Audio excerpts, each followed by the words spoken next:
Right, little fat boy? Oh, look at that butt. Look at that little butt. Okay, everybody. Here we go. It's speculation station still. No documents dropped today. Could be any number of reasons. Probably that the SEC, I guess, was closed today. Washington State does not celebrate this holiday. And I just assumed that everyone else didn't. But apparently it's a federal holiday. So, Indigenous Peoples Day, Columbus Day, whatever's your poison. It was a holiday today. And we didn't see any documents. So,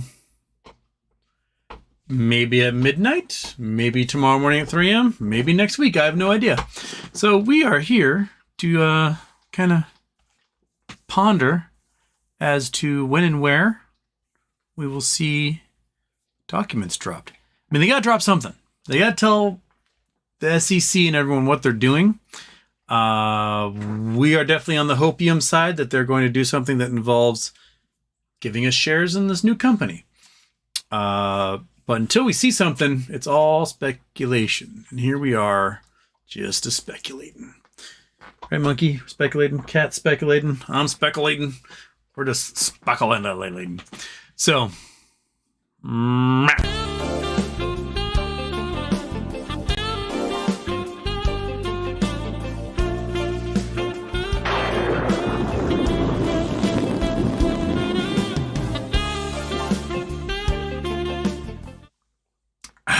oh, I'll turn it off. Boom. Daytime? Oh, daytime was on. Daytime is off now. So, we're sitting. We're waiting. Twiddling those thumbs. There has been a website that people discovered called teddyholdings.com. Now, it might be fake. It might be a pre-launch site. It's kind of organized a little weird. Not quite how I would organize like a massive corporate site. Click on it, read it. I put it in the description. Some are saying it's complete fake. Others are like, what? Why this suddenly appear? So, you know, as long as we're speculating, we may as well do the speculation station and just see everything that's happening out there. I'm just going to start reading questions. I didn't do a show earlier today because a friend of mine called. She's like, hey, do you want to take dogs for a walk? And I was like, yes, I do. So we went out with Monkey's best friend, Hawkman, and they had WrestleMania, and we had a lovely walk, and it pissed rain all over us.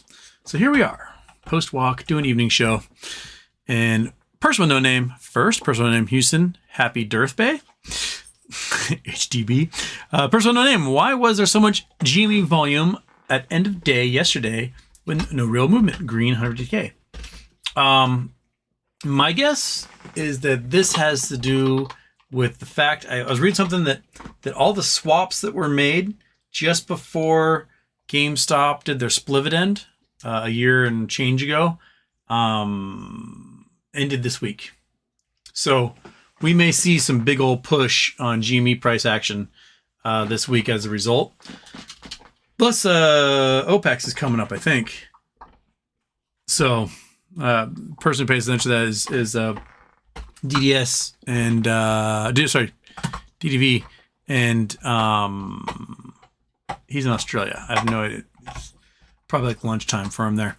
So maybe we'll hear back on that. Personal name today, 115K red volume, and it dropped hard initially. So sick of market manipulation. Yes. It's all it is. It's all manipulation. Like, if we could eliminate naked short selling and high frequency trading, eliminate those two things, so much manipulation vanishes.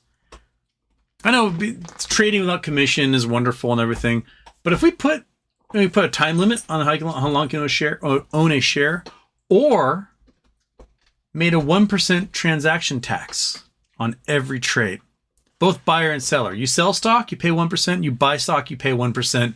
We could probably fund this entire country on just that alone. As high-frequency traders would not be able to bounce those shares back and forth a million times because they would owe a fucking fortune on that action. If you're buying and selling the same share a million times, you're going to owe so much money, and it would force them to slow down and stop manipulating. The shares would just be priced at what the market demands, and that's it. without name, you're like, ooh, I found a little trick I can fuck with you on. No, like that's just what it'd be. We need to slow down trading. Slow it down. Bring back guys with bicycles, taking those shares back and forth between brokers. Just slow it down. There's no reason anybody should be able to move a share 1,000,000 times in a nanosecond. That's just stupid. And the only thing it can be used for is manipulation. They might be like, oh, I'm getting arbitrage. Okay, you're making like 60 cents doing that. Cool. How about we just don't let you make money off arbitrage that way?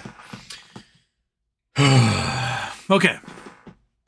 John Castro, Houston, just spent the past weekend in Seattle. What beautiful weather. It was lovely. Gardeners in town. I took them out to get burgers on Sunday. It was like 71 degrees. Sat outside, enjoyed the sunshine, drank some milkshakes. It was just a beautiful day yesterday. Today is kind of gross. Kind of gross and rainy, but not cold. It's kind of nice out. Ludicrous Speed, hey Houston, how was the quake? Yes, 26 hours ago. We had a 4.2 earthquake. It was centered off of Indian Island, which is, it's where all the Navy stores all its munitions. So if we go to Shaboink, come on, give it to me. There we go. All right, not Somalia. Got to go across the world. Whoa. Pretty deep. It's like 52 kilometers deep. So Bainbridge is here. Go north of Bainbridge. There's Port Townsend, and then there's Marrowstone Island. Sorry, Indian Island and Marrowstone Island. So this is Marrowstone. This is Indian Island. Now, they're just have just the smallest channel that disappears during low tide, but they're independent islands. And the earthquake was right about here, just to the south end of this park. Now, you can drive onto the island, cut through here and out. And the only spots that you are basically allowed is this little park all the way to there. Everything else, the whole rest of the island is munitions storage for the Navy. So like when big aircraft carrier groups come into Puget Sound, they have to stop off and drop off all their munitions here. And then they head into port and get their dry dock work done and stuff. And they come back out, they load up and head out the ocean. So Indian Island is one big military base full of bunkers for giant cannons and missiles and all sorts of things. But yeah, the earthquake was right there, 52 kilometers down. And it gave us a good rock. It was a few seconds long. It wasn't very long, maybe 5 seconds at the most. Just kind of like rumble, rumble. I thought somebody had slammed the door, but there was no door slamming sound. And the monkey went, ooh, and looked at me very concerned. But then it was over. So yeah, nice little quake. 4.2. Something that's not almost memorable. When it gets to like 5, that's when you're like, whoa, that was a big shake. But 4 and below, it's just like a little, like someone just kind of rocking your seat a little bit. Jason Blackwell, he said ex-girlfriends are like box of chocolates. They'll both kill your dog. I only have one of those ex-girlfriends. All the other ones, I like all of the other ones. One, I don't trust. She was really mean. It's Liddy's here. Hello. Ludicrous Bill, Super Chat. Ludicrous Speed, thanks for doing the show with Salvador and Jake. They had some great information to contribute. That was a lovely show. So much knowledge got dropped. I would love to have them back when we start to get more delicious documents that we can go over. Man, we were hoping today. Maybe tomorrow. Just come on. We just make it happen. Come on, people. Chop, chop. We're so tired of waiting. Oh, Milkman. Houston, would you happen to know where I can buy or bid on mineral rights? Okay. So, depending on where you are, if you're in the U.S., there are brokerages. So let's see if I can find one of them here.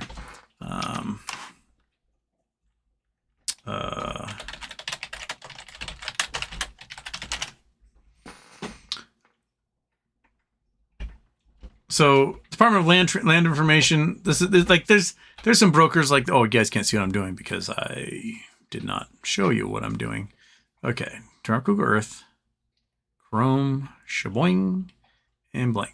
There's websites like this that have mineral claims for sale. Now, I sell claims like this, and like this is not very much. A little placer mining claim, $3,000, so on. If you get a claim, you're going to owe $155 per 20 acres. That's your yearly maintenance fee for maintaining that claim. So you can get up to 180 acres contiguous, unless you start, making a weird corporation and smashing stuff together. But you can get a 180 acre mineral claim. You can't build permanent structures. It's not your land. It's the nation's land. People are allowed to camp and fish and run and hike and do all that stuff. But they just can't take the rocks. You own the rights to the rocks. But yeah, there's websites like this. There's like Gold Expeditions and others. A lot of these are old claims that may have gone defunct in World War II, and people just went and like, hey, this place still has gold in it, so we will restake it and sell it again. You can just go find your own. It won't cost you the $4,000 or $10,000 or whatever it is that they're charging for their mineral claims. So do we have any that are unsold? Can we just do available claims? That's what I want, but these are all sold, 4,000, sold. How about go to 9? What's 9 like? Sold out for 900, sold out. So they seem to sell a lot of these. You can't just go to where gold is found. You can look up in the LR2000 database, which is a really complicated database that the Bureau of Land Management has. But you can figure out if a claim has been played out or what, or still exists. If it doesn't exist anymore, you can go stake it. It just costs $155 for 20 acres. So you don't need to buy someone else's claim. You can just go make your own, and it's probably cheaper. Plus, you get to go do a fun camping trip out in the wild to do that. But yeah, just start researching where gold is found and go look for some claims. You can't make any claims on national parks, but you can on federal lands, national forest, BLM, and many state lands like Nevada state lands and things like that. You can make claims on. But so lode claims are sunk rocks. Placer claims are alluvial, like gravel, stuff in a stream, things like that. So like this would be an alluvial claim here, placer claim. So you're in the river digging the gold, and that's where you're gonna get the gold from. These guys, obviously, you're digging a hole, and you're inside a cave, and where it's scary and dangerous. But those are the way of getting it. There's many websites like this. You can just search like gold claims for sale, and you'll find a whole bunch. eBay usually has a bunch. Let's see here.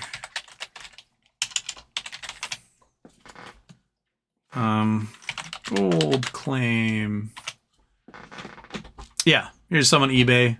20 acre claim, $289, $3,000 for that one, $59,000 for this acre claim somewhere. I don't know, but yeah, $499, $3,500. They're available on eBay, but you can just go stake your own. You don't need to buy somebody else's. Like, if you're gonna go out in the woods, you may as well find your own. Be like, I found this myself. That's much more exciting, anyway. So those only two. I'm all caught up. Sweet. Kelly Reed. It could be possibility that Canada may have 2 negative quarters next quarter, which would be a recession. Financial analysts are stating Canada will be the worst performing economy in 2030 to 2060. That's a long time to be the worst performing economy. I don't think Canada will be the worst performing economy for that long, mainly because they have a population that grows. They have a boatload of mineral and energy resources. They're like Iceland, in that when Iceland had the banking collapse, they all went, okay, whatever, and went back to fishing for a while and then built their country back up. When the shit hits the fan in Canada, you just go dig a hole in the ground, cut down some trees, and you're back, baby. So I'm not too worried about Canada long term. They need to sort out their housing stuff and figure out a way to keep so many foreigners from buying up houses and holding them empty. That's probably the big thing, because that's That's making it impossible for a lot of folks to live. And you're not very densely populated. You've got just land everywhere. Why are houses so expensive? That's silly. You know, you go to Siberia, you're not going to pay a cajillion dollars for a house. There's no one out there. So who gives a shit? So, yeah, Canada needs to figure that part out. Bupulin, do you know how options play out generally in bankruptcy? Nope. Are they the main reason behind waiting for an S1, 10K, etc.? I think they solved what they're doing with options. Options are going to become a cash-only affair. So if they trigger, they go in the money, they're just going to pay you cash for, you know, your premium plus whatever the value is of that stock. And that I think that's how they're going to do it. And they're having them all. Okay, so there's some weird dates. All options, regardless of whether they're set for 2024, 2025, whatever, are expiring on the 20th, which is 11 days away. Phone calls to ComputerShare / Melon about where the shares have been transferred to said that they're only going to be the transfer agent through the 16th. That's 7 days away. It's a week away, right? So where are the shares going after that? The speculation is they're going to be going on the blockchain. We don't know, but this is Speculation Station, so we're speculating. So if it's something that's going to move on to the blockchain on, say, next Monday, or to another market, or to another transfer agent, whatever weirdness they're doing, I suspect that a lot of shares are going to have to get closed out by the time that happens, which means the price should be substantial by the time the 20th rolls around, which is, when's the 20th? Is that Friday? 20th, yes, is that Friday. So a week from this Friday. Weird. I don't know. They might not have a transfer agent, or ComputerShare will be the transfer agent after the 16th. And the 20th is when they have all the options expire. And if they're in the money, you get cash for it. So that would imply there'll be some sort of trading, right? If they put that stipulation in there. Because right now there is no trading. So why haven't we seen a document yet explaining where our shares are going to be, if we have shares, and how they'll trade? It's very weird. It's very weird indeed. Mo Money, Houston, gonna jack your tits. Is it true that the null calculation so far has failed to take the $12 billion share buyback into account, or $1.2 billion share buyback? Yes, the nulls that was in the documentation for bankruptcy was just for 2022 through September of last year, and it was like 1.5 billion or something. But 2022 in total, the company lost 2.78 billion, and it did not include any subsequent year or any years prior to that, or anything subsequent after September of last year. So it could be 2.5, 3.5 billion, maybe more. I don't know. We've not seen any documentation confirming just how much there is in those nulls, but it could be a lot. The $1 billion share buyback they did in 2020 could be calculated into that as well. So whoever's getting the nulls is getting a lot of money out of this. So that's why they must maintain us as equity holders. Yay! That's what we're waiting for. Mupulin. Oh, we did that one. Other Mupulin. Can we do a Charity Tuesday for all the poor people suffering in Israel soon, please? Preferably for the women and children. That one might become very controversial. Nothing gets people arguing more than an Israel versus Palestine fight. I can look into what sort of aid organizations that can help people over there. Yeah, so we can look into that. Triple X. Hi, any updates on MMTLP? What way and how soon do you see this will be resolved in the future? What do you think will MMAT share price be in 5-10 years? Thanks. I can't speculate in MMAT. I'm not allowed to. MTLP, they are having hearings all week in Congress regarding that with the SEC and FINRA. I have no idea if they're open door or closed door. I've not seen anything posted about stuff with that yet, so I assume it might be closed door session. There are 14 members of Congress who will be sitting in on that. I think they're in the Financial Services Committee. So we're just gonna, see where that goes. Yeah, how it will be resolved and how soon, not a clue. I know that FINRA is sick of us, the SEC is sick of us, and members of Congress, their staff are probably sick of us. So keep making their lives miserable until something happens. And how it gets resolved, languishes forever, nothing happens. A huge sale happens for the land, and we get paid out cash for that. They start producing oil, and we get paid out cash for that. Or they bring back the 2 days trading, cool. Or they calculate a settlement from the government, settled buyout from the government, and the shorts just have to pay that much for shares, close out all the naked shares, done. So those are your options, and I don't know where they'll go with it. Kelly Reed. So I own a cleaning company and did a clean for an eviction in Canada where a teacher and power guy for the city owned 17 rentals. They are raising prices from $1,900 to $2,500, unsustainable. When bubble pop. I think it's popping now in Canada. I think you guys will really feel it come January when adjustable rate mortgages start resetting. All the stuff that was 1% and 2% that's resetting at 8%. Yeah, you're going to start feeling it now. So here we go.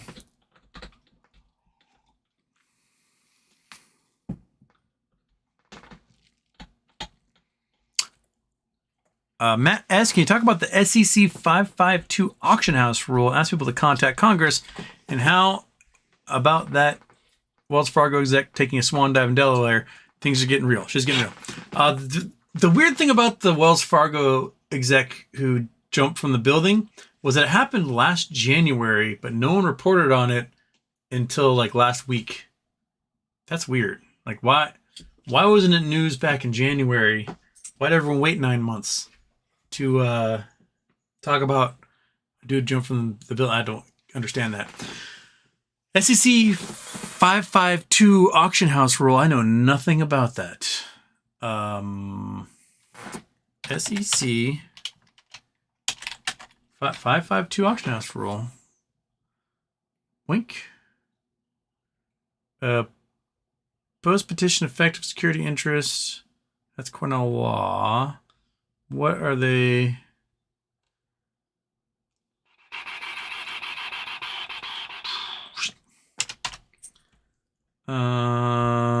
Here's Abe's Collier Senator. This is AMC stock. 4 days ago, Abe's time to call your senator and rep regarding SEC 552 of proposed fiscal year 2024 appropriations. Acting Speaker of the House, Patrick McHenry, put forth the fiscal year 2024 appropriations. FYI, he's sponsored by Citadel, among other market makers. Section 552 includes language that removes funding for the auction house market and the CATS system. Here is the text from SEC 552. None of the funds made available by this act may be used to finalize, implement, or enforce the rulemaking entitled Regulation Best Execution, Order Competition Rule, and Regulation NMS Minimum Pricing Increments, access fees, and transparency of better priced order. I have to read up on this because I know nothing about this. Section will defund the auction market where buyers enter competitive bids and sellers submit competitive offers at the same time. This eliminates what little regulation remains for market makers such as Citadel Securities and Virtue Financial. I am asking for your assistance to remove Section 552 from the bill, as it removes what little transparency remains in the stock market for the individual investor like me. Okay. I'll have to read into that more because I don't know about that at all. Mupulin can just be the options and the money prior to the confirmation date are what they are going to pay out, meaning they don't have to open again.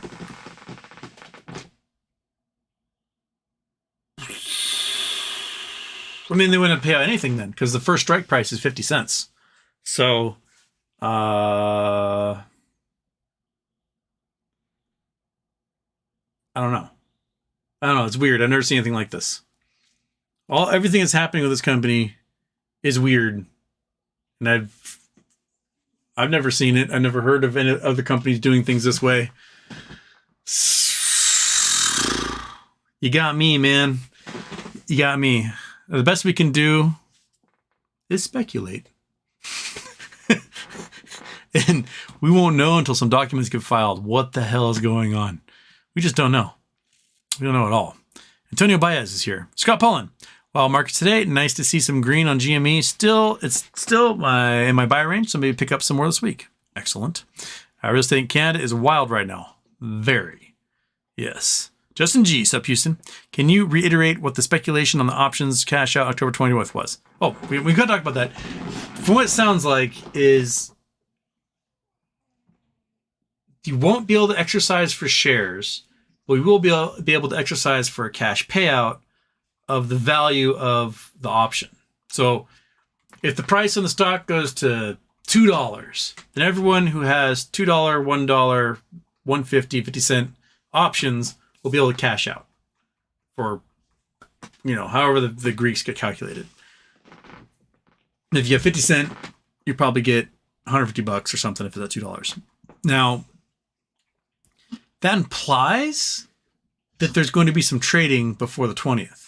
If there's no trading, then nothing's in the money and there's no cash payout whatsoever. So why would you put that in there, that there's a possibility of a cash payout if the stock's not trading? So to me, it implies that they expect it to trade in some form. There just won't be shares backing it up. It'll be cash. But we won't know until we see an S1 filed. We won't know. Sneeze coming on. There we go. Okay. Also, I'm wearing my Phoenix Rising from the Ashes shirt because, this is a Phoenix butterfly. It's rising from the ashes and fluttering away. Mupulin, what's the best way, in your opinion, on how we should educate the youth on world peace? How can we give them hope without becoming victims ourselves of untenable, lofty goals? Space alien invasion. I mean, that was the conclusion of the Watchmen. You just needed some sort of outside force to rain down terror on the whole of humanity. And then we band together and go, oh, fuck that alien guy. And that's it. I mean, it also was like the underlying thesis in Independence Day. Like, oh, look at these warring factions fighting together to beat these alien bastards back. Yeah. I don't know the solution. I mean, we've got this conflict going on in Israel, and it's been going on forever. The Jews wanted a home. Well, some Jews wanted a homeland, and they convinced the British to give them British Palestine. Now, British Palestine already had people living there. They had a bunch of Jews, Muslims, and Christians living there, and they were all Palestinians. The thing is that they split off the Sephardic Jews as Arab Jews, and then they looped the rest of them together as Palestinians, the Muslims and the Christians. Now, Palestinians, about 30% of Palestinians are Christian, not Muslim. They're considered Arab, but the rest of the Arabs are like, you're Palestinian. But upon the formation of Israel, a lot of Arabic nations and Persian nations and just Muslim nations in general was like, okay, all the Jews living here, get the fuck out and shove them off to Israel. Like, they can live there now. Not here in Saudi Arabia, not here in Yemen, not here in the UAE, not here in Oman, not here in Egypt, not here in Algeria. They kicked them all out and sent them all to Israel. Now, Israel has this influx of Jews coming from all over the world, right? And they got nowhere to put them. So what do? They bulldoze the homes of all the Palestinians who are there, and they start building homes for the Jews. And they start basically pushing them on to reservations. Now, that worked in the United States. We could move people on the reservations and commit genocide all day long because we also brought with us diseases that killed like 90% of the population. So we're kicking them off their lands, and they're just dying and left and right from smallpox and the common cold and flu and everything else that we're giving them. And it makes it really hard to kind of fight back and reclaim your lands when your population just gets absolutely obliterated. You lose 90% of the people just to, illness. Not the case in the West Bank or Gaza, because those people have exposure to all the same diseases as the people who are moving in. So they get trapped in these ever shrinking little plots of land. And, they don't have power, electricity, access to clean food and water and hospitals and a lot of first world amenities, and breeds terrorism. That's what it does. It's the natural backlash of essentially being stuck on these lands and seeing your ancestral lands being taken over by people that are from Russia or, Eastern Europe or Iran or whatever. And then you get angry. And the thing is that, a large part of the reason why you kicked off the lands is because Saudi Arabia kicked them out, because Yemen kicked them out, because Iran kicked them out, because Iraq kicked them out, because Syria kicked them out. And they put all their unwanted Jews, sent them to Israel, live there. And now they're like, oh, those poor Palestinians got kicked out of their homes. Yeah, dude, they got kicked out of their homes because you kicked those people out of their homes in Saudi Arabia, and they all had to move here. So it's a very weird political situation. It's not like Saudi Arabia is going to clear out a bunch of land and be like, oh, Palestinians, you're welcome to live here. Because in reality, the Saudi Arabians are like, those are dog people. They're subhuman. They're just slightly above the Jews, but we don't want them in our country. And that's kind of the reality of it. And I don't know the solution at all. Not even a little. Perhaps we just make the whole place a Disneyland and charge everyone $100 a day to be there, and they can eat funnel cakes and go on the roller coaster, and then hate the corporate entity who runs the place. So they can all band together and hate that guy. That might be the solution. Let the Muslims have it on Friday. Let the Jews have it on Saturday with the Seventh-day Adventists. Let the Christians have it on Sunday. And the rest of the week, it's funnel cakes and merry-go-rounds. Right, Monkey? Yeah. So, I don't know, man. A lot of people are going to lose their lives. A lot of people have lost their lives. It's going to get worse. And then whatever action is the action that's taken is just going to breed more violence 10 years down the line when the children who are scarred by this become adults. And yeah, I don't know the solution. We can always be like, let's have peace in the Middle East. But, when all sides feel like the victim in this, it's just going to create more and more war over and over and over and over and over. So, what, Monkey? What? What do you want? You want to come up and say hi? Is that what you want to do? Want to come up here and say hi? Yeah? Oh, you're a sweet little dog. Yes, you are. You're just a sweet little dog. You're sitting here probably expecting me to give you a treat or something. But you got to eat a big old chunk of my sweet and sour chicken. So I don't know if you deserve a treat right now, because you already got sweet and sour chicken. You are a sweet little dog, though. Get the cat off your thing. Come on, up here. Come on. Come on. Come on, you snuggle butt. No? All right. All right. Ludicrous Speed. Course closed today, so hopefully Doc is dropped tomorrow. Bing! Bojangles. What gives a small company like No Labs the advantage over multi-billion-dollar competitors? Why aren't they steamrolling us? Thanks, Stallion. No Labs is, they're a small company, but they have technology that works. No other company, not a single one of the other companies that are in the same field have had human trials that worked. Also, it seems like all those companies are using visual light, like the visual spectrum for their measuring of glucose, which only works on white people. So that's one problem. And then No Labs works regardless of skin color because they're using radio waves. And they have the patent on all those things, so those other companies can't necessarily do it without infringing on their patents. So that's why they're ahead of everybody, I think. Phase 3 trials are probably ongoing right now. Yeah, so that's why. And it's not like they don't have big guns behind them. We had Ron on the show this past spring. And Ron is a big gun. That dude has started and sold billion-dollar companies before. So he he knows what he's doing. He knows how to start a business. He knows how to get to where it needs to be and be like, we're rich. So, yeah. Hi, buddy. Hi, yes. You're just a little, you want your seat, but you can't have it because the cat's there. I know. You can stare at me all day long, but it's not going to change the fact that there's a sweet little fat log right here. Yeah, a little jiggle monster.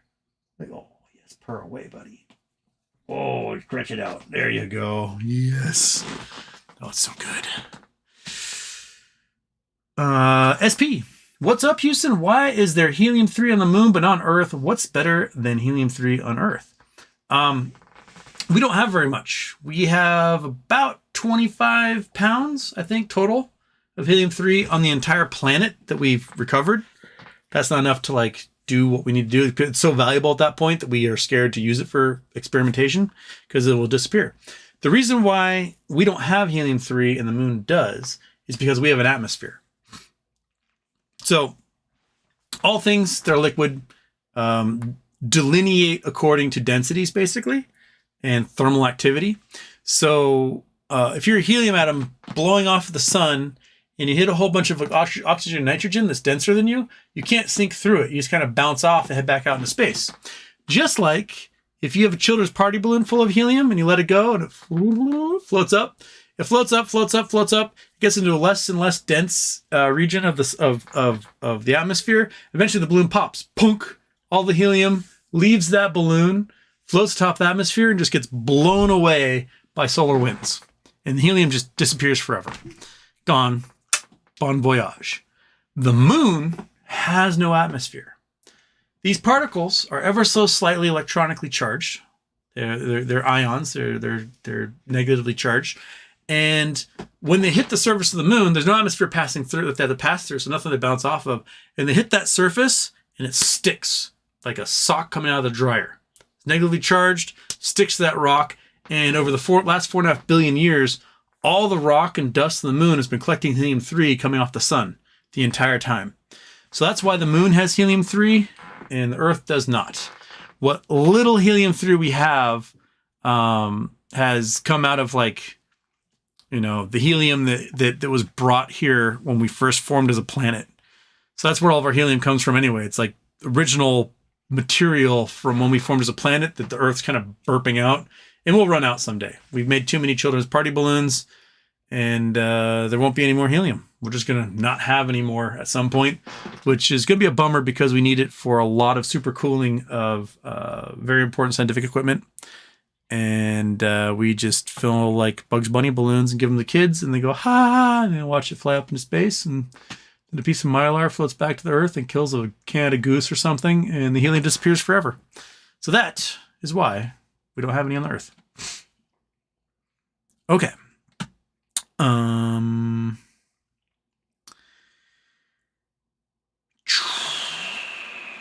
Ideas Matter 7707. Houston. Goldman Sachs predicted $100 a barrel oil by June 2024. With war in Israel, we can't count on increasing productivity from the Middle East. What does that mean? MTLP gets resolved faster? That's a good way to look at it. That's a nice silver lining. The United States is producing more oil now than we ever have. So you'll see arguments from people like, well, if the United States just produced more oil, blah, blah, blah, blah, blah. No, we're producing more. I will show you. U.S. oil production by year. Boom. Shakalaka. So 1920, 1,000 barrels a month, blah, blah, blah, blah, blah, blah. And sorry, it's thousands of barrels a month. So this is 1 million barrels a month. We are now, 1960s, 7-8 million barrels a month, up to 10 million at one point in 1970. This is when the start of the OPEC crisis began. So we started trying to pump as much as we could. By the 80s, it dropped back down, 7 million, 6 million, 5 million during the 2000s. This is George Bush era here. Oil prices, gasoline, 98 cents a gallon, 89 cents a gallon here. George Bush talked about, we need to drill more, we need to blah, blah, blah, blah. Over those 8 years he was president, we didn't do dick. 5,000 barrels, 5 million barrels a day. Now, it isn't until about 2012 did we really start picking up. Back to 6,000, 7,000, 8,000, 9,000, 9,000, drops again 2017, 10, 11, 12, 12, 11, 12. We are about to break 13,000 barrels a month We're at 12,991, which was July this year. It's the last numbers we have for. But it looks like we're about to break 13,000 barrels a month for the first time ever. We are drilling more oil now than we ever have as a nation. And a large part of that is getting shipped overseas. So we're in a global market. And if Saudi Arabia is throttling production, and we can't let Iran send oil out in the markets, and Russia can't send oil out in the markets, and Venezuela doesn't have the capacity to send oil out in the markets, we're dominating oil exports. We are breaking records. We are one of the largest exporters of oil in the entire world. And if you're getting a higher price in Germany, we're going to send it to Germany, not to here in the U.S. So that's a large region. That's what's happened. Oh no, we broke 13,000 in 2018. There we go. There's a 13,000 one time. And it's kind of been bouncing around. 2020 it dropped a lot because we capped a lot of wells because people weren't going anywhere and they wear masks and whatnot. But production's built back up again. We're back to drilling more than we ever have.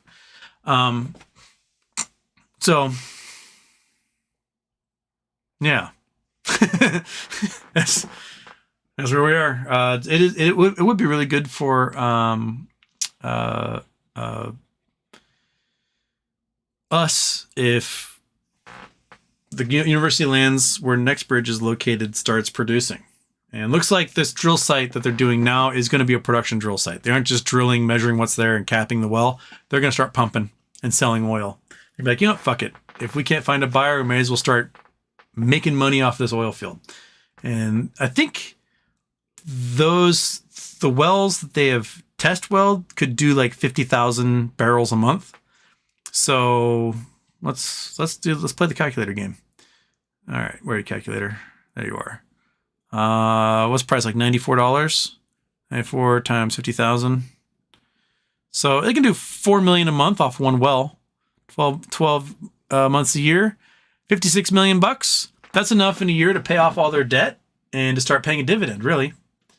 So that's just one well. So if they do the 5 wells they're expected to, in a year's time, if they get pumping, they could be doing $282 million a year. Not too shabby. I like to be doing $282 million a year, right? So, yeah, let's start pumping. And once you start pumping, then all of a sudden the oil company's like, oh, I want that. And then they offer money for you, even though you've like sucked out several $100 million in value from that thing. Like, but they have infrastructure now and they move oil around. Let's buy them. And that's where you're at. Matt Newton, Houston. I get your take on the Israeli-Palestinian situation given the last few events. I'm late, so Maine, you already covered it. yeah. I mean, my rabbi roommate has been freaking out on the phone for like 3 days now, and I don't know if he slept at all. But it's just, what are you gonna do? If we want to go deeper, this might sound a little conspiratorial, but in the early mid 2000s, like 2006, 2007, 2008, it became very obvious that Likud, which is the conservative party in Israel, wanted Fatah and the PLO out. And they basically allowed Hamas to just murder their way into getting, at least in Gaza Strip, getting rid of all the Fatah people. That's the group that Yasser Arafat was a part of. They were terrorists at one point, kind of socialist-backed terrorists, and then they wanted peace, kind of Nelson Mandela style, like, hey, the terrorism thing didn't work, let's fight for peace and sign these agreements. Likud does not do well when there's peace. That's when people vote for Labour Party folks. And they saw how successful it was with the intifada that happened in 2000 when Ariel Sharon kind of took over and all hell broke loose. The conservatives, people rallied around the conservatives. Oh, they're so tough. They've got a colonel and they're going to fight and whatever. And then when peace happens, then people vote for the Labour Party, and that doesn't do well for Likud.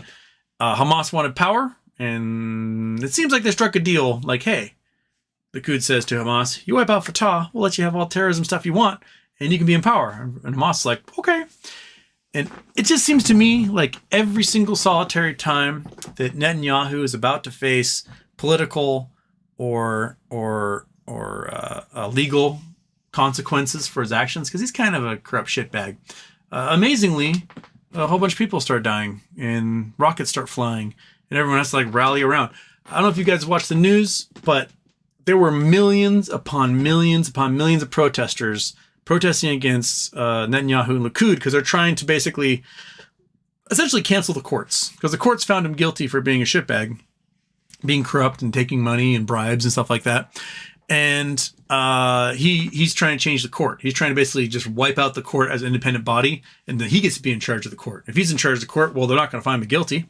And so people are protesting, and a whole bunch of reservists were like, I'm not reporting. Fuck you.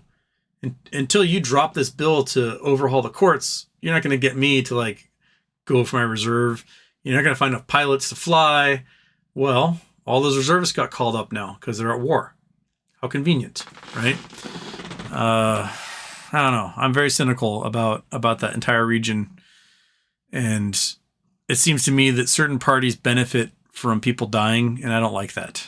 I don't know. I mean, Itzhak Rabin signed the peace deal. They're like, hey, we've got peace. We're going to have this 2-state solution. Everything's going to be great. And then a far-right Israeli assassinated him. How dare you? Make peace. Fuck you. And Itzhak Rabin's dead as a result of that. So, I mean, there's always someone profiting off of war. And it's stupid. That's why they have wars. Wars are profit centers for a lot of people. You want resources, you want money, you want stuff. Just, oh well, I don't think there's a solution. Here we are. Here I am, thousands of miles away, comfortable in my book-filled room with a fuzzy cat and dog. I don't have to worry about war at all. And all I can do is pontificate on things that I hopefully will never experience.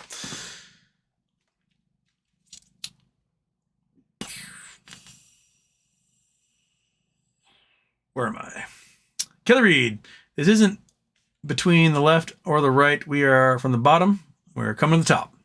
Yeah, it's kind of what we talked about on the PP show, and then the other day with Sal and Jake.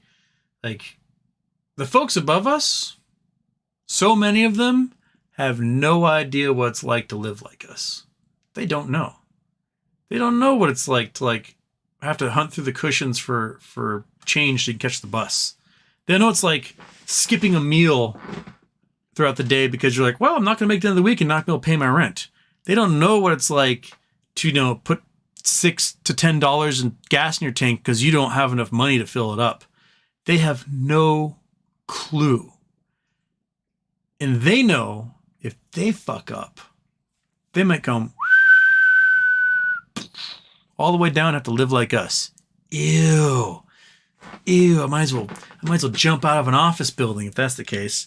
So, yeah, it really is bottom versus top in this case. And the top have their gilded everything, their pleasure boats and their houses in Aspen and all that stuff. And they do not, absolutely will not, cannot ever handle living like us.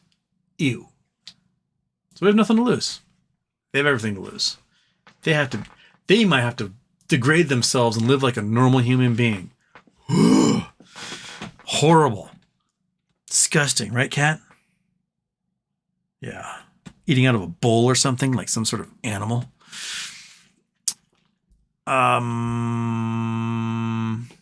Reed, MOASS is happening in 2024. I mean, depending on if and when these documents get filed, MOASS could happen next week if we want to. So come on, butterfly, make it rain. Bex Houston, happy birthday! It's fab that you were born on Canadian Thanksgiving. The show on Saturday gave me a lot of hope. Badly needed. Thank you. Well, a lot of Canadians in here right now. So,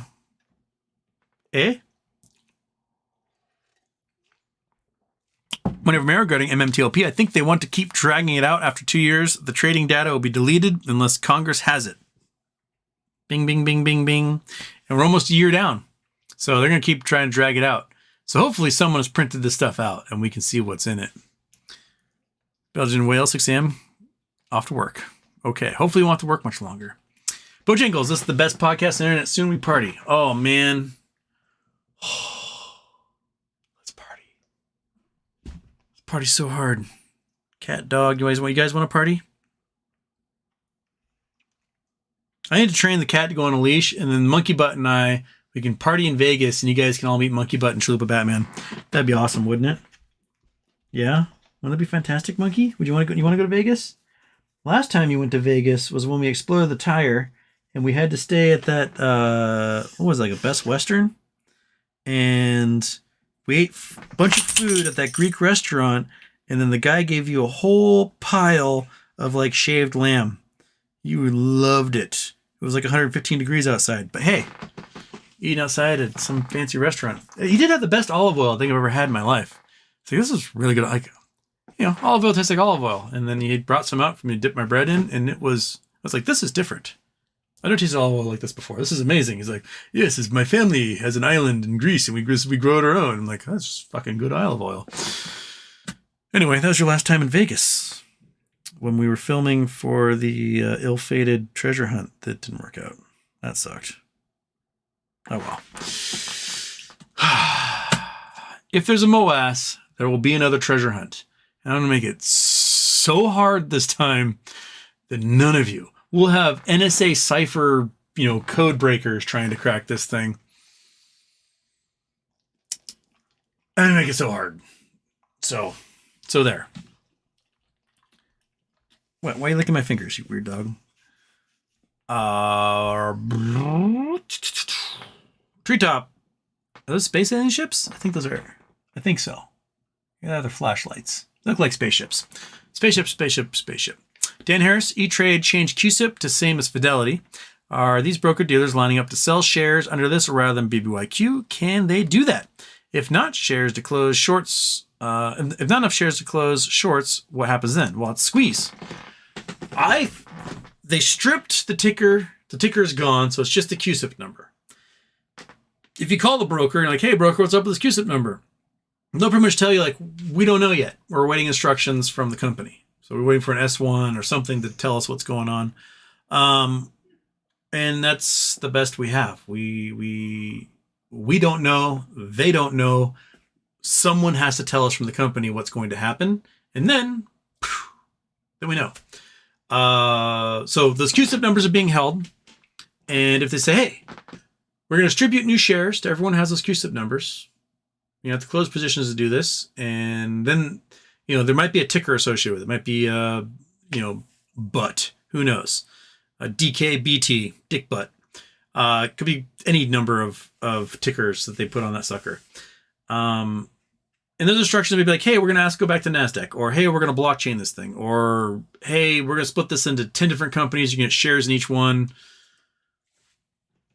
Who knows?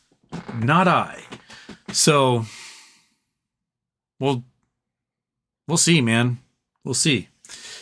They could just be like, hey, we don't want the nulls, and we just let this company die, so we're just never going to trade again. They could say that also. I don't know why they would, because the nulls are worth a lot of money, and money's money.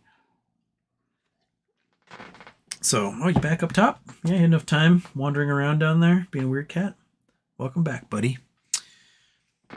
Andrew Stewart, Houston. My wife got grumpy at me for bouncing in my seat and singing along at the screening of Stop Making Sense. Was I in the wrong, or is she being a poop? I don't know what Stop Making Sense is, so I cannot answer this. Stop making sense? Stop making up.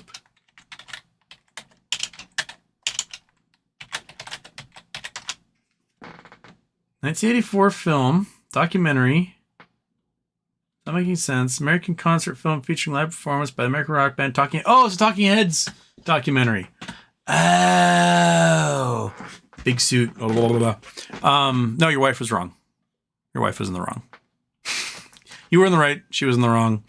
Talking Heads. A guy from my high school, Jarek Bischoff, who is an amazing musician. His brother Coram won a MacArthur Genius Grant for his drumming years ago. But Jarek made an album and David Burns did all the singing on the album. So that was really cool. So yeah, Jarek was like a bass wizard. Now he's a multi-instrument, whatever. I remember they took a year off from school. It was him, his brothers, and their dad, and they sailed around the world with a piano, bass guitar, and a drum set. And they just like played music all over the planet while sailing, and they came back even better musicians than they were when they started out. Pretty awesome family.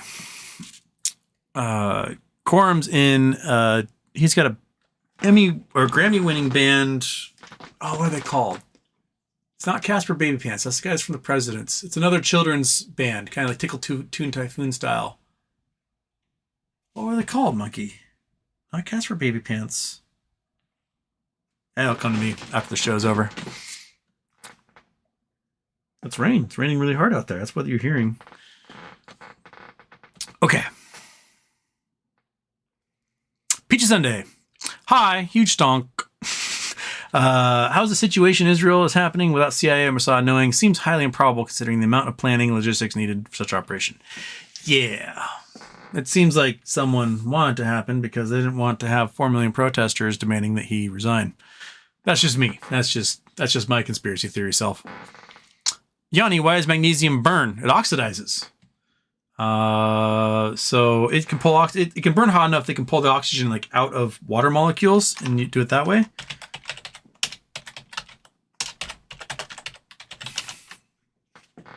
So it's a reaction. It's an exothermic reaction. Magnesium gives 2 electrons to oxygen, forming powdery magnesium oxide. So it oxidizes.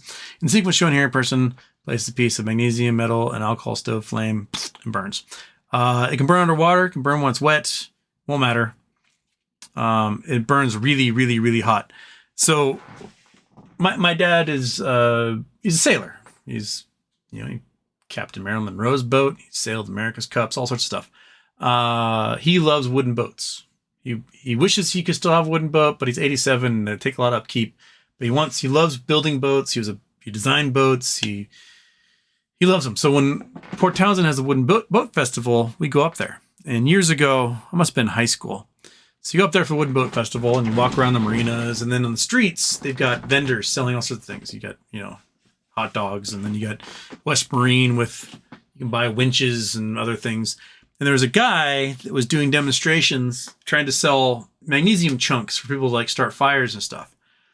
And I went by, 18 or something, like, yeah, this guy's got magnesium. Cool. It lit on fire. It burns really hot. Neat. Left. We are several blocks away. Fire trucks start coming. And this dude somehow, he had this giant like ingot of magnesium, and he shaved off filings of it and was lighting the filings. Somehow it sparked the large ingot, and that caught on fire, and it burnt through his table, and it started melting through the concrete, and it got into like the sewer down below. It was still burning. It was just this like big block of magnesium. And that's hilarious. Also, if you are a criminal and you love fast cars and everything, do not get magnesium wheels because when you go over the spike strips, they spark on the road and they catch on fire and your whole car melts down. So avoid, if you're going to be a getaway driver, do not have magnesium rims on your car because the cops will win and you will catch on fire, and that will be that. So there's your science cue for the day.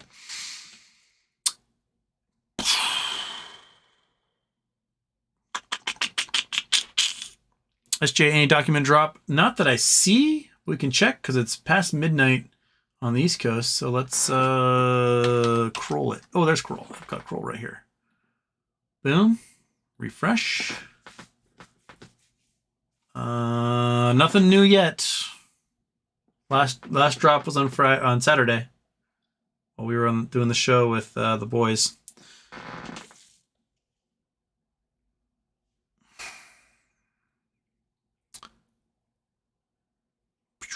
Frozen State Productions listening to some lawyers on a live stream.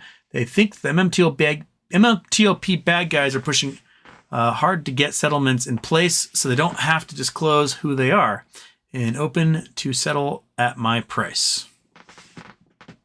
I mean, yeah, they don't want anyone to know who they are. I mean, you could still, if you're a Weeble and you've got the MMTLP in there still, or Next Bridge, whatever they're calling it, you can set your account to lending and it'll be lent out like that. So there you go. Yeah, someone still needs to borrow them. There's no market for them. So why are they borrowing them if they aren't using it to cover a naked short position?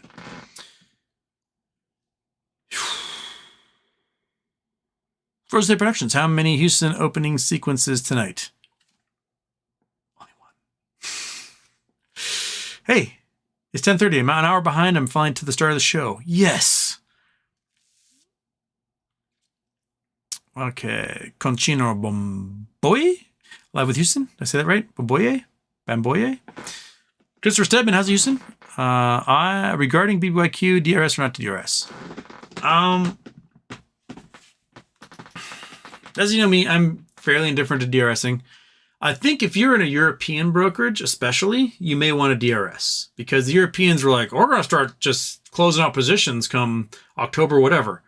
So if you can, I think I was trying to DRS because they may just erase your shares and be like, tough shit. And then everything hits the fan and you're going to want to murder everyone with that brokerage. So, yeah.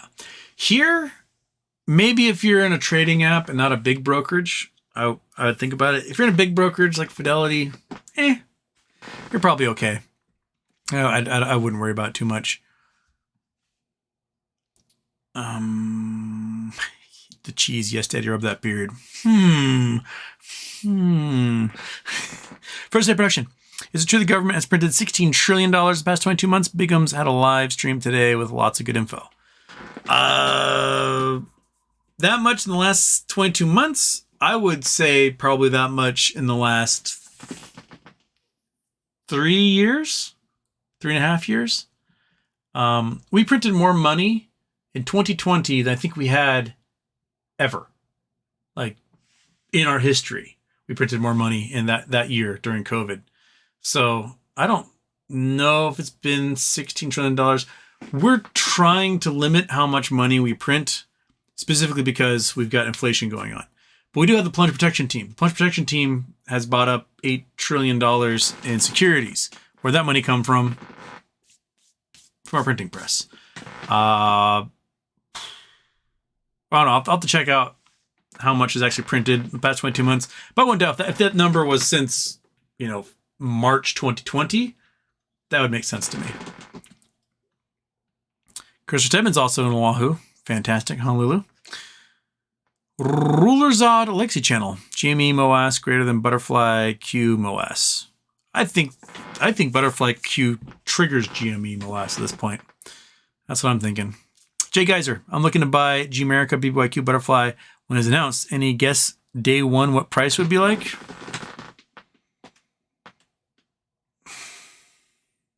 No. I mean, so much rumor and speculation, innuendo, and everything else has come out. If that $25 buyout offer is logical, is possible, the starting price might be $25. If they automatically are like, hey, you have 4 days to close all positions, then we're going to move on this blockchain, who knows what it would start at, right? Like they could file an S1 tomorrow morning open, be like, hey, by Friday, you have to close every single solitary share because we're going to put the rest of them on this blockchain on Monday. And you might see a 4-day squeeze where volume levels reach unprecedented levels because they may have, some of the numbers people have run has shown that there's been like 5 billion shares sold short since April. Now, some of those could have been high frequency trades and things like that, payment for order flow garbage. But if we're looking at like an order of magnitude above what the float actually is in shares have to close out on a stock that's had 2 to 9 million shares a day has been the volume. To get the volume up to where they need to be at 1 billion or more shares a day, the price is going to have to be insane And we're going to be looking at crazy settlements, gray market trades, pre-market, aftermarket hours, like just absolutely just insane amounts of shares we have to trade. So they might try to keep it at 7 cents, like, oh, please keep it at 7 cents. But all of a sudden, all the limit orders start coming in. And the people who are in brokerages, the license limit order, whatever you want, those might be the first ones that are there that the trading computers go, well, I've got to buy this, and I got to buy that. So the price floor might be insane at that point. I'm in Fidelity, which means I can only set it to, I think I set it to $1,000. And then after that, it can only be 500% of what the actual price is. But they might yell at me at $1,000. I can't remember if it was that one or Robinhood that was letting me do that back in the day. I haven't set a limit order that high on anything in a while. But when at that point, depending on what they file and what it looks like, you may not have the chance to buy in. It might just be like market opens and it's at $100 a share or something at that point and just takes off from there. It's all going to depend upon what those documents say. And we haven't seen them yet. We can only guess and hope what's in them. And I hope that they're even worse and more diabolical than anything I can come up with. Man. SP. Why does Earth have tectonics but Mars does not? Because we have oceans. The oceans are the entire reason we have tectonics we have. Now, there are tectonics on Venus, but they're not plate tectonics. Venus itself is more like cool pudding skin. Because it's just a big giant ball of molten goo with like some lithic stuff on the outside. So if you guys ever like made hot pudding or heated syrup, like my mom liked to have heated syrup to put on her like waffles and stuff. And you get this like thin little cooling, almost lithified stuff on top. And if you kind of move the pitcher around, it might wrinkle. That's basically Venus. Now the Earth floats water everywhere. Water lubricates all sorts of actions. There's tons of groundwater in the Earth. We've got these giant oceans. Oceanic rock gets built different than continental rock, which is outside the ocean. When the plates collide and the oceanic plate dives down, it brings just shitloads of water down below. That heated water allows for the classification of the rocks. So it allows to, water to pressure can be thousands and thousands of degrees. It won't burst into steam. So you have water deep, deep, deep, deep down under these continents that's thousands and thousands of degrees. So it's hot enough to melt out metals and silica. And so you can make really, really silica-rich lava out of this water action with this melted rock. But Mars doesn't have those things. It has a really, really tiny core that cooled off billions of years ago. So there just wasn't enough anything on the Martian surface or to like get to the point where the Earth has these cool plates. What are you doing, cat? Where are you? Where'd you go? Oh, there you are. You're back there. Oh, I'm constantly worried that when you go under my legs, you're going to turn off the computer like a little dick again. Right? That's right, monkey. Oh, I know, monkey. I know what you're waiting for. We might as well give it to you because what else are we going to do tonight? So. Oh, come on. I can do this. Woo! There's the beef. There is the beef. Whoa. Look at all that. That's what you're waiting for, wasn't it? Greedy little dog. Get up here, come on. Get it. Get it. Ah. Oh, get that one. There you go. I got so much for you. So many. So many. So many. How about this? Those ones behind your head. Oh, it's right there. Oh. All right, Jaws cam. Get in there. Ah. Okay. All right. She's been satisfied. Gave her way too many of those things.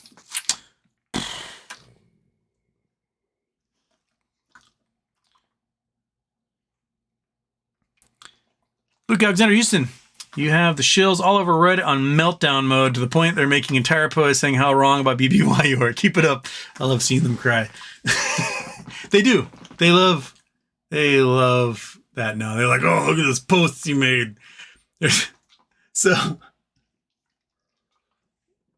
like 2 years ago, we're talking about the reverse repo. And with the reverse repo, only certified banks that are certified at a certain level by the Fed are allowed to participate in the reverse repo, which means market makers like Citadel cannot participate in reverse repo.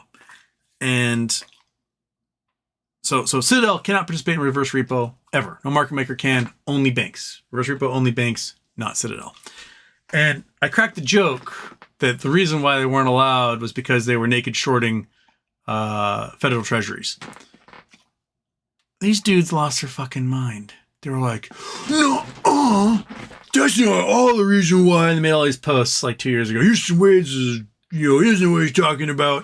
I was like, guys, it's a joke. Oh, no, you're just saying it's a joke? I'm like, yeah, it's a joke the entire time. Like, your inability to synthesize information and have a sense of humor is not you, like, being correct on something. Citadel will never be allowed to be involved in reverse repo, period. Because they're not a bank. They wanted to become a bank, and the federal government was like, you guys kind of sketchy. We don't want you to become a bank. You can stay a market maker, which is awful enough. So this one guy, he's like, history ways all wrong. You can't be trusted. And he's like, yeah, 2 years ago I proved that you didn't know what he's talking about. I was like, what are you talking about? And he like posted the conversation from Reddit where I was like, yeah, it was a funny joke because Citadel naked shorts everything, including treasuries, actually. And he's like, you claim that the reason why they couldn't participate is because they're naked shorted. I'm like, no, the reason they can't participate is because they're not a bank, dumbass. I made a joke. And man, they're just having a meltdown. But then that guy got his account deleted from BBY for being a shill. So last laugh over here. It's fun. It's fun to they're just having such a hard time. You know, if we're wrong about this, if we're wrong about everything we've been speculating about, okay. So I lost $3,000. I personally, that's exactly as much as I can claim on my taxes for tax write-off for my trades.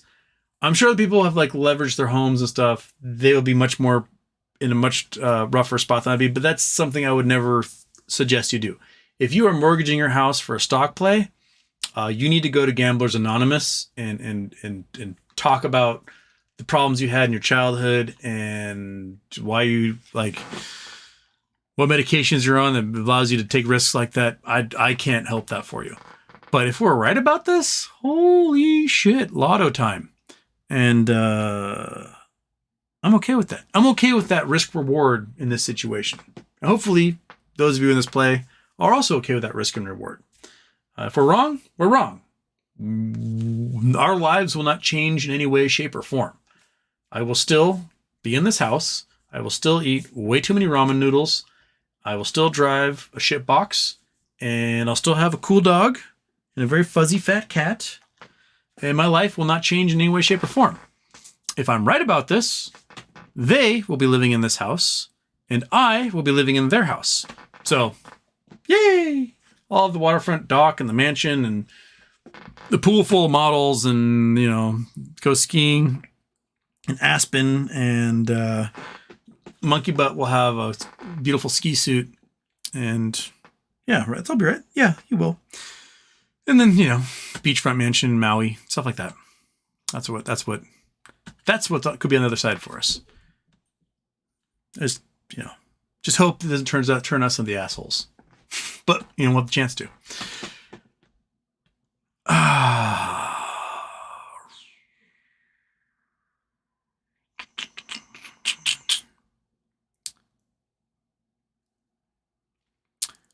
Scott Pollen, Antonio, there is a cool ice cream shop that is a joint venture between Israeli and Palestinian. The only mutually assured success I see is economic codependency. Yeah. I mean, you cannot have a successful nation if you have giant walls between you and your neighbors. That leads to lopsidedness. I mean, even here in America, we're doing that crap. Like, if we helped our neighbors, we wouldn't need to have all these walls and migrants and stuff like that. It just wouldn't need to happen because our neighbors would be as economically beneficial as we are. But instead, we had United Fruit go in there and dole and just destroy their countries. And then we installed dictators. And then, we export their gang members back to like El Salvador and Honduras, and those guys take over because the countries don't have the infrastructure to handle them. And then, they elect some dictator, starts kicking people out again. And it's just our neighbors they're a mess because of our foreign policy regarding them. And this cat, I think, really wants to go out. But you know what? You're stuck here, buddy. You're stuck. You're stuck for another, I don't know, what, 45 minutes? Huh? Yeah. Oh, just purr harder, bud. Okay.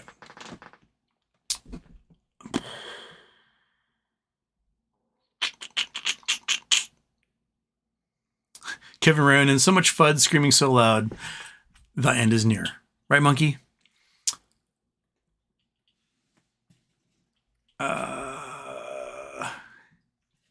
G-Font Gardner guest show. He has already left. He drove down to California today. So he has land down near San Diego. He's hoping to build a house on.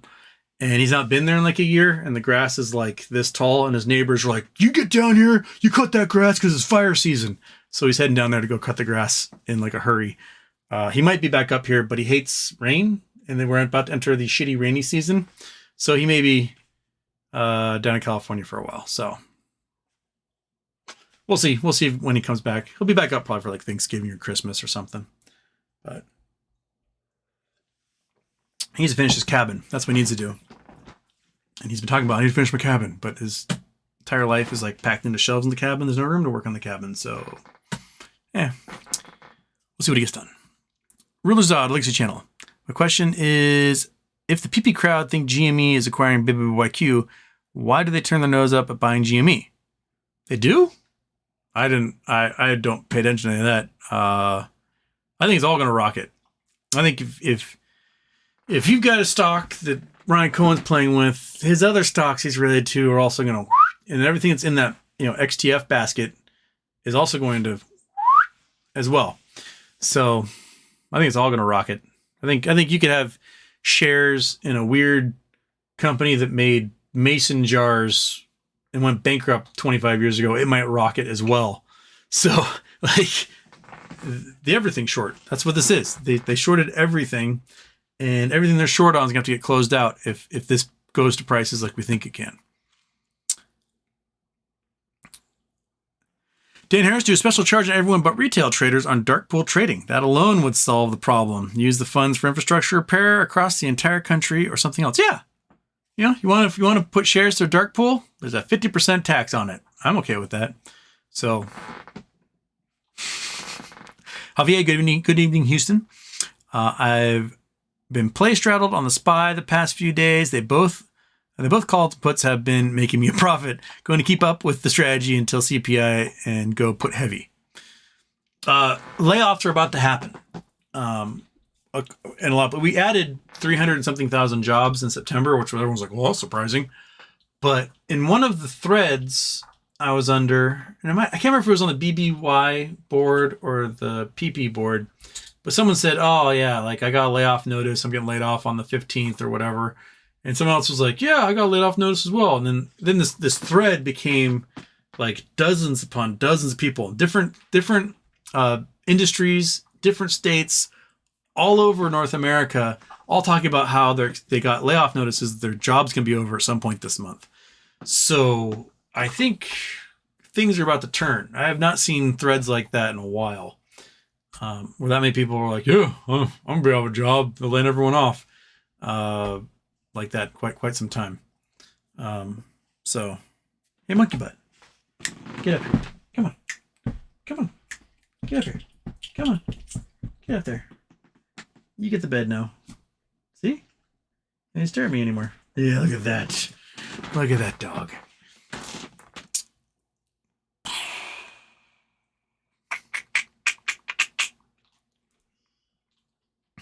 Javier made enough to get October 27th GME $16 calls. Nice. I was like, did I buy GME calls this morning? And then I didn't. And then I wish I had because it went up quite a bit. It's because I didn't buy any. That's why they did so well. Scott Paulin. I was just talking about gambling. Yeah, the gambling stuff. Frozen State Production, happy birthday, Houston, has Superman fly? I just can't figure it out how he flies and all the speeds he can fly. How is his cape not shredded? Yeah. My other thing is, like, you get to a certain speed, I don't care how He-Man you are, if you have nerve endings, your eyeballs cannot handle it. You're going to need to have glasses, right? What's that dude, the fast guy from The Boys, A-Train? He's got to wear glasses. Dude's going like speed of sound.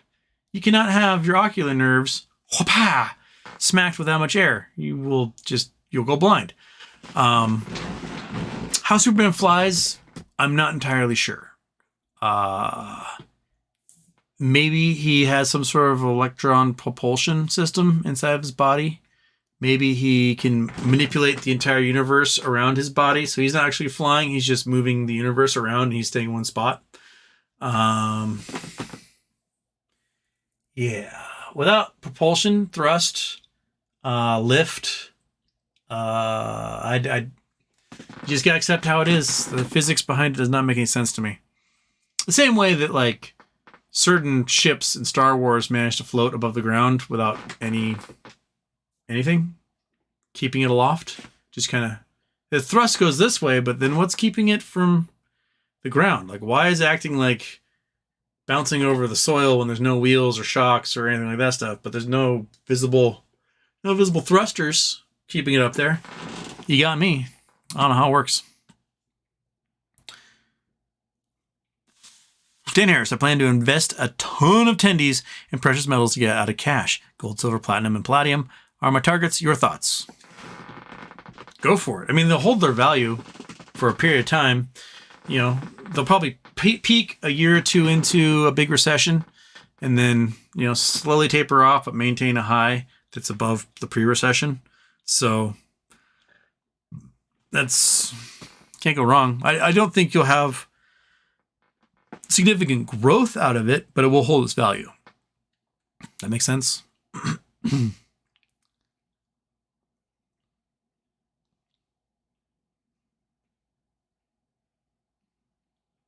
Oh, I just had a reset.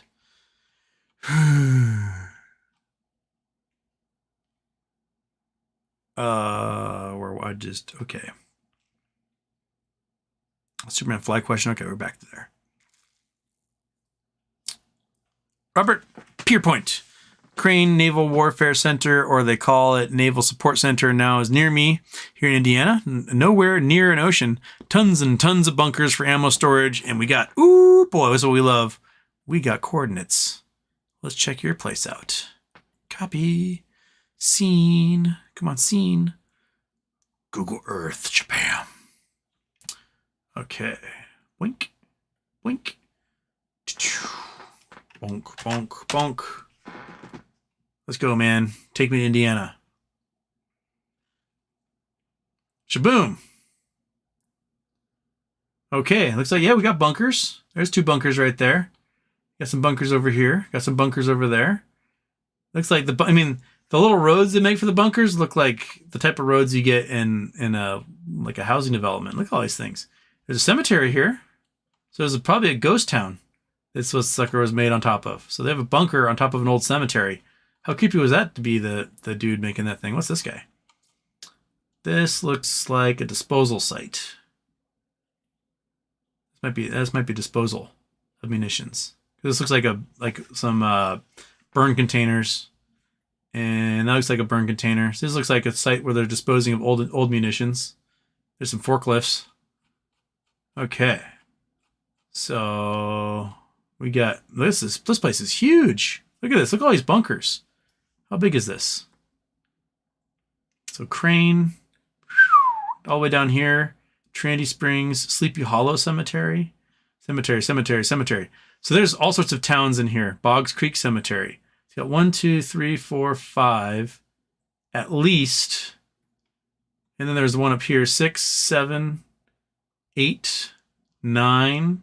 So there's 9 towns at least that were eliminated in this area to make this naval activity crane.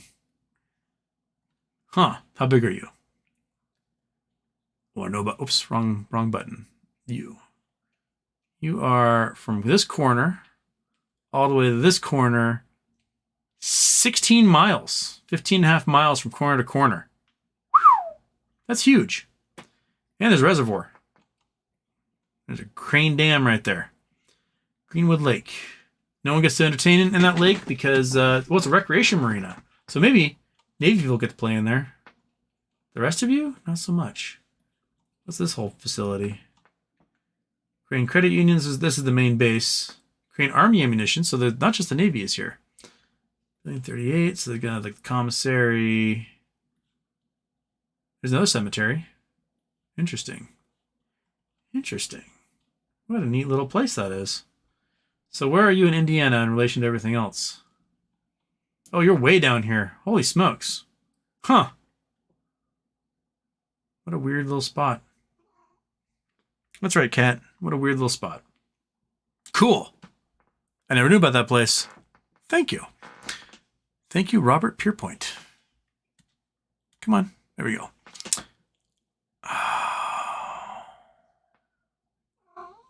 What do you want?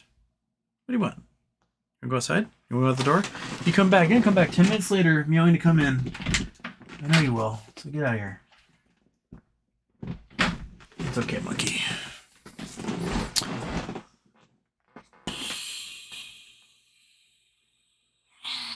See, side W. Houston, every cloud has a silver lining except for mushroom clouds. Those have a lining of iridium 192. Gotta eat your iodine for those guys, because the cesium inside those clouds will get you. They'll fill up your thyroids, and then it's over. So you want to block all the receptors with iodine.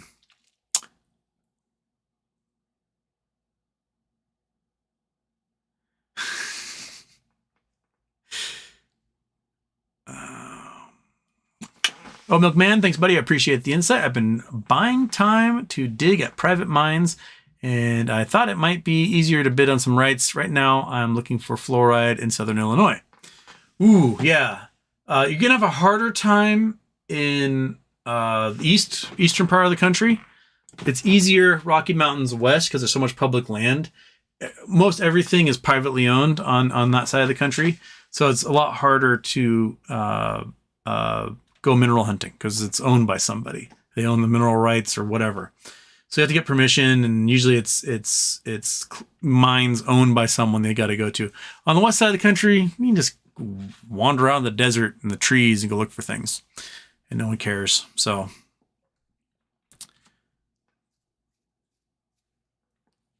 Scott Paul, Houston's null point is valid. Also, the shell company to be a vessel for a new company is valid. The lines between GME, RC, and Volition get real sketchy. Yeah, it's going to be... We don't know how the play is going. We don't know, bye-bye baby, Dream on Me comes and absorbs this, becomes a stock play. Maybe they bring another company. There's been people speculating that everything from Lego to Taylor Swift are going to go public via this enterprise. And it's all speculation, and it's all, at this point, plausible. Yes, Taylor Swift could create a new record label that NFTs music. And they want to be a public company traded on the NASDAQ. And we know Taylor Swift fans are fucking crazy, and she can move mountains just by being like, buy my stock. And they will all buy her stock. They'll spend $10,000 to go see her live. Why wouldn't they spend $10,000 on a share of Taylor Swift stock? Yeah, it's totally plausible. Is it going to happen? I give it a small chance. But we can speculate all day long as what this is. That's all we can do. We don't have enough information to concretely know exactly how this is going to unravel. We don't know if it's going to go back to the NASDAQ. We don't know if it's going to be OTC. We don't know if it's going to blockchain. We don't know if it's going to be one company or 5 companies or 2 companies or whatever. We have no idea. And so, here we sit, fold our fingers, twiddle those thumbs. Right, buddy? Yeah, exactly right. You need a bandana. You guys got this dirty tail wrestling. But it's okay. We got plenty of those.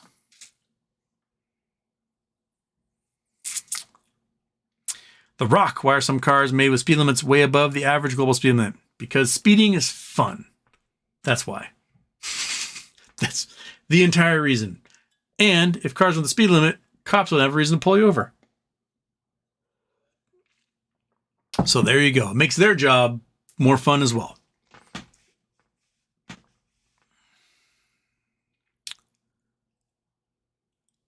Green-eyed band elixir. Lol, why did they change transfer agent for 16 days? Not a clue. And maybe it's the capabilities that transfer agent can do for them. Like, you're an AST, you tell AST, like, hey, I want to blockchain this thing. And they're like, we don't know how to do that.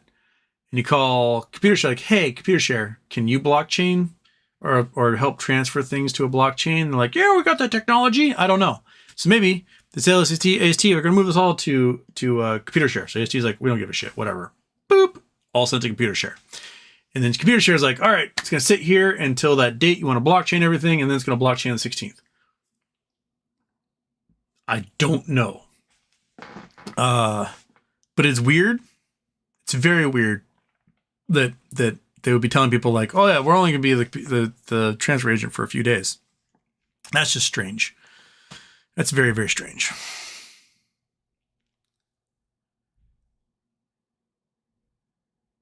Mo Money, no BBY bought $12 billion, par value of $16 per share. That's a lot of buyback. That's a lot of loss. That would create giant nulls. Huge. I mean, the nulls for the first 9 months of 2022 were 1.5 billion. Add up the previous 5, 6, 7 years, it might be insane. The Rock, how the person who invented the calendar know what day it was? Good point. Good point. I mean, they looked at the sky. They knew when they had solstice, and they knew when they had equinox, and they knew when they had solstice, and they knew when they had equinox.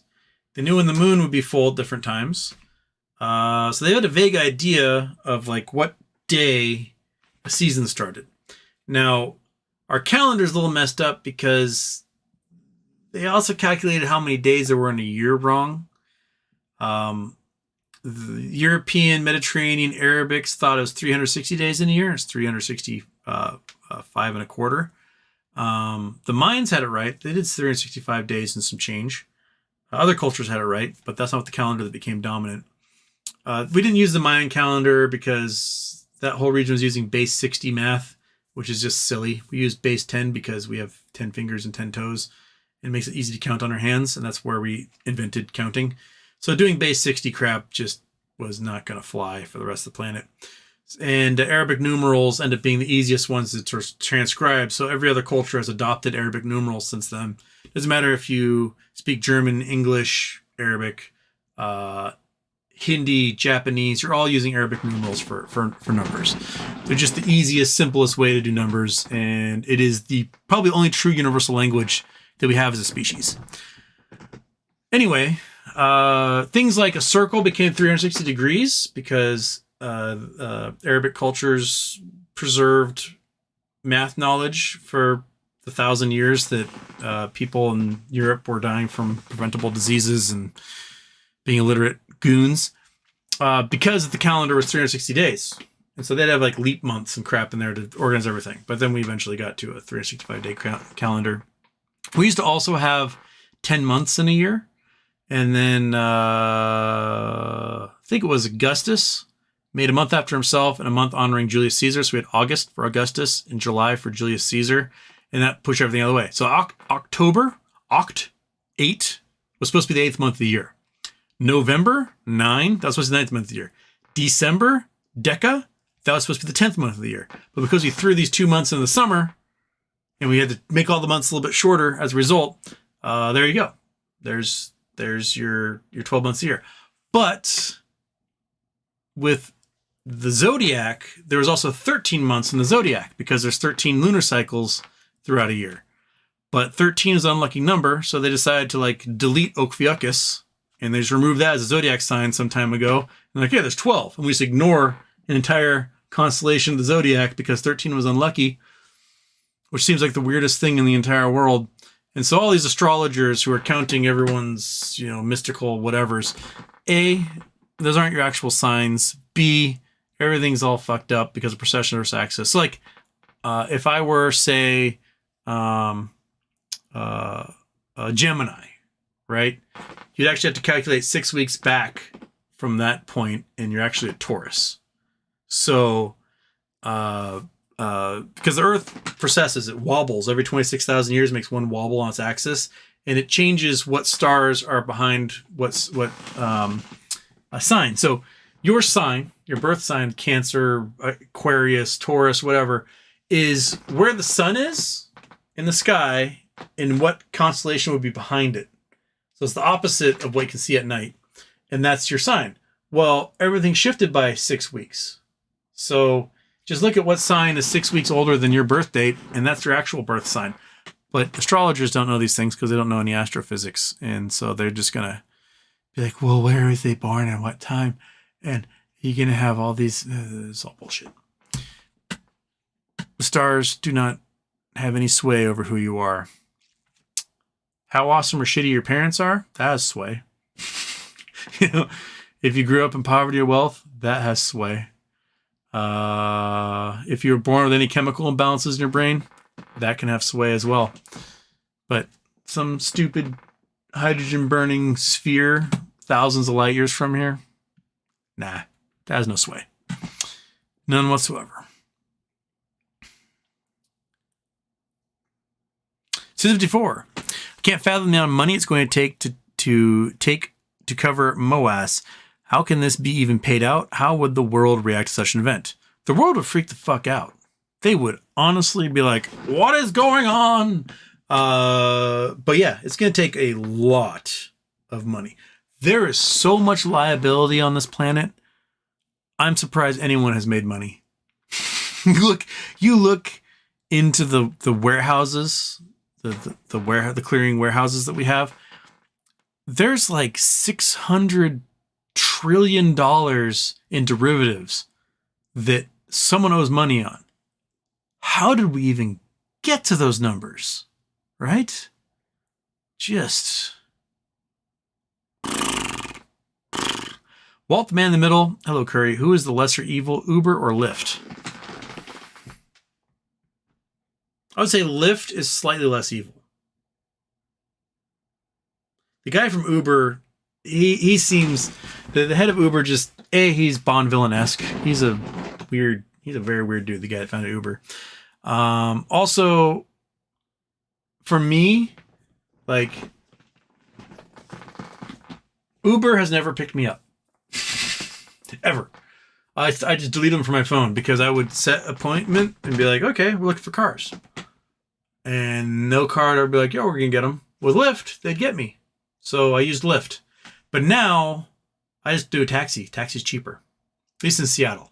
Taxi's way cheaper than Uber or Lyft. I could do a 20 block ride in an Uber. It'll cost me $15 to $30. I do that same 20 block ride in a taxi cab, and it's like $7. So I just give the guy a 10, there's a tip, and I'm out. So I just use taxis if I can. And the taxi guys are everywhere. They're all over. Wherever I go, there's like just a row of like Ethiopian dudes who are like, taxi, get in my car. I'm like, okay, let's do it. So, I just take taxis now.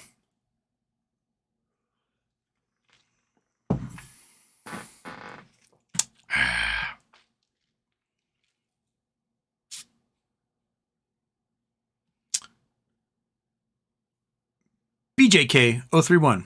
Who will be buying out our options on 1020? Why would BBBY Teddy buy them if they were in the money? My guess is the option sellers may have to buy them. That's probably who would cash out. The people who wrote the options, they'd have to buy them out. Yeah.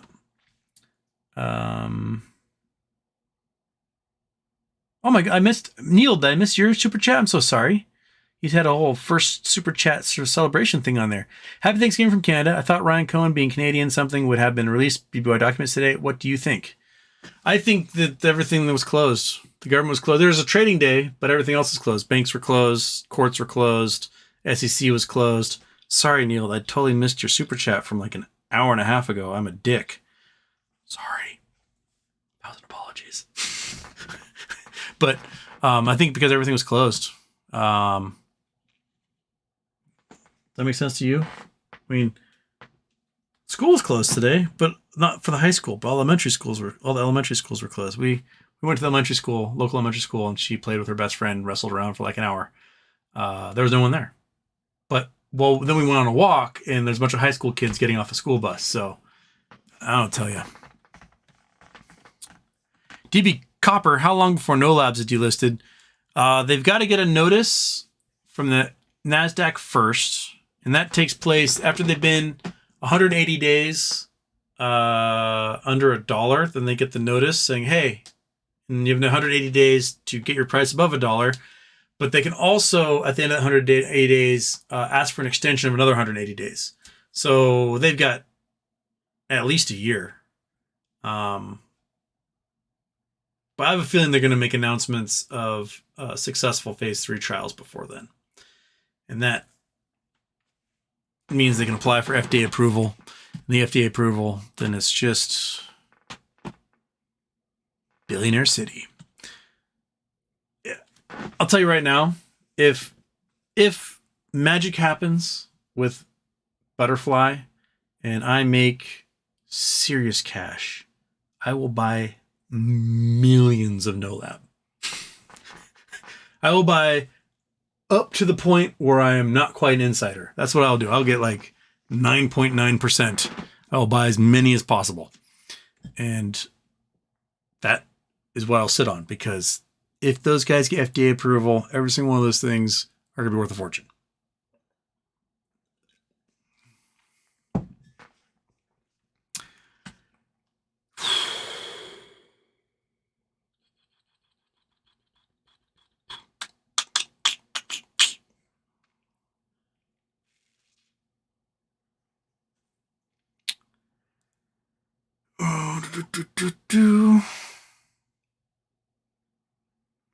Sis54, does anyone remember the loophole to overturn Citizens United? It was speculated a few shows back. That was when I was talking about the weirdness that is Citizens United making corporations citizens. And you have foreign companies that own mineral claims on federal land. And the 1872 mining law makes it illegal for foreigners to control mineral claims on U.S. public land. But what the companies do is that they'll incorporate a wholly owned subsidiary in the United States. So then all of a sudden that company is a citizen. That company can then control the mineral rights. So I was going to talk to somebody at the ACLU about suing the U.S. government over these corporations, these foreign-owned corporations, as being citizens and having control over mineral rights. So there should not be, I personally don't think foreign companies should control mineral rights in the United States, because it breaks the spirit and the language of the 1872 mining law. So like, let's say some dude from Japan comes over. He wants to take a claim. He's not a citizen. He's not a resident. He takes a claim out in Colorado somewhere, and it goes to the BLM office, wants to file it. They go, no. You're a foreigner. You can't file this claim. But if he goes to the Secretary of State's office and files for a company, that company can then stake the claim, even though he owns the entire thing. It's a stupid loophole. So I think there's a window, there's an avenue of some kind you can navigate to overrule Citizens United and the whole citizenship of corporations if you can prove that a foreign-owned company is not a citizen of our country. They didn't have to take the oath. They didn't have to answer basic questions on the history and politics of the United States like a naturalized citizen has to do. So yeah, that's my loophole there. Citizen 54. Jose Rosario, what do the first days of trading look like for the new security? Jake DeB said we should see something this week. I hope we see something this week. In my heart of hearts, I want to see something this week, but I cannot guarantee you that we will. I thought last Monday last week, that we'd see something before open. Nope. And then I thought we'd see something before open today, but then there's a holiday. So that couldn't happen. So tomorrow, Friday, I want this week as weird as possible. I love weird. I want to pop that next Martinelli's I got chilling in the fridge. I think it's apple pomegranate we'll be drinking this time. Right, dude? Hell yeah, brother. Yeah, we're just gonna get weird. I do something cool so we can be excited and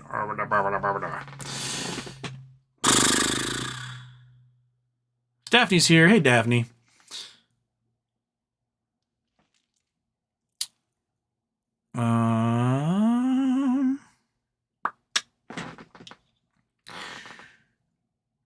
Trade Spider, hope for some dockets dropping tomorrow. That'd be fantastic. Robert Pierpoint, the whole aliens thing wouldn't work. Most people would say it's a conspiracy or fake. I mean, COVID was an alien invader, and how did that ever go over well? Americans are doomed if aliens invade. We are. We will totally screw up that entire response. It will be just, oh yeah, did Chicago really blow up, or is that what the mainstream media is telling you? There gets to be crap like that. Meanwhile, Chicago's nuked or whatever by alien overlords. Oh, please unhide G-Font. He was hidden by accident. Okay, I saw his question got hidden, and let's see if we can scroll up to where G-Font was. Where were you, buddy? G-Font, G-Font, G-Font, G-Font. No.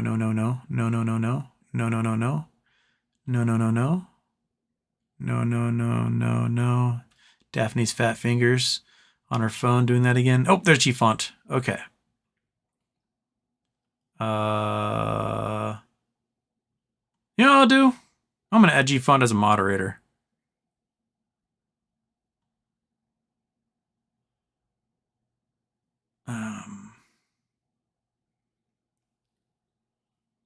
Save. Oh, because you're hidden, it won't let me do that.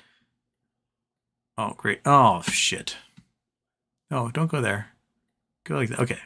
G-Font. It says he's not hidden.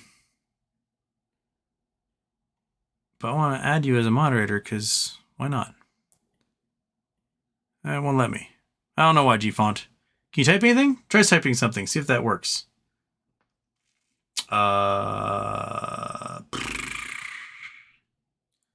Otherwise, I might have to go into here. I cannot be hiding somebody who bought me lunch once. That's just awful. Okay, YouTube Studio. Click there. Go to comments. No, content, customization. Is that where I want to go? No, not that one. Comments? No. How do I get to, maybe it's under settings. Settings, channel, general, community. That's right.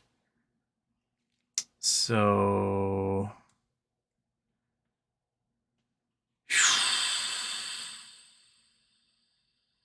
oh my goodness, so many hidden people here. Okay. Show 241 more. Yes. If I scroll to the bottom, will be the most recent one. Please be time-wise. Boom. G-Font, I'm not seeing you on this list. Well, that's not at all by time. That's old. Those are old ones.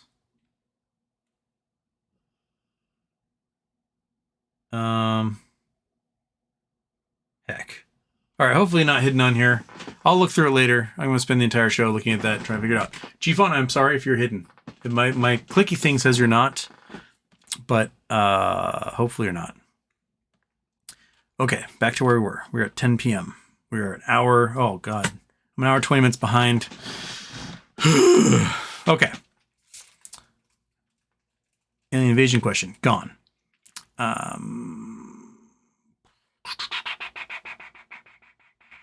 Bojangles Houston, your total stud.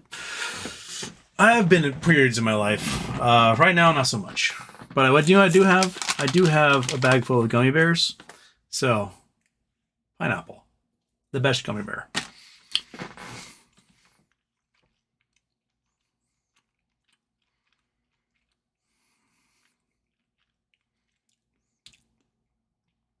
Anonymous, all BBYQ calls are out of the money now and forever with no trading. Why not cancel now since it's worthless? What the fuck is happening? Exactly.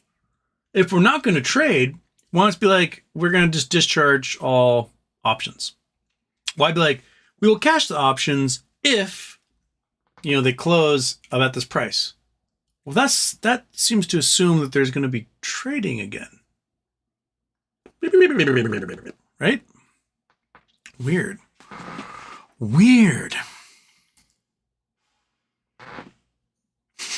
J guys are killing Canadian gooses with Mylar balloons. Insert letter Kenny joke. Embarrassing.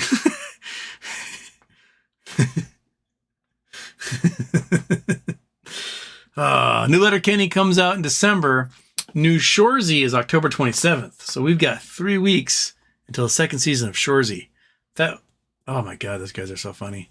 I had tickets to see Letterkenny live for April 2020 with backstage passes for myself and my roommate, where we get a photo with the cast and crew and get them to sign the picture. And then COVID hit and they had to cancel everything.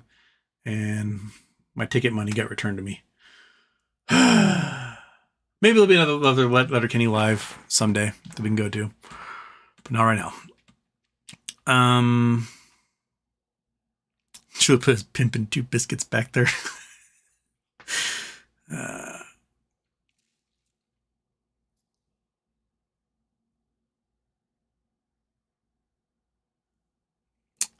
I bad at investing 68. How can the middle class and lower class survive? It's deteriorating slowly. Exactly.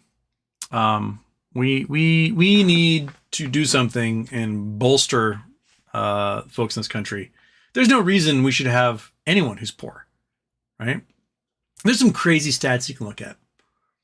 The average, we're talking, you take all the households in America, you add up all their wealth, and you divide by the number of households in America. The average wealth is like $700,000 per household. Let's look at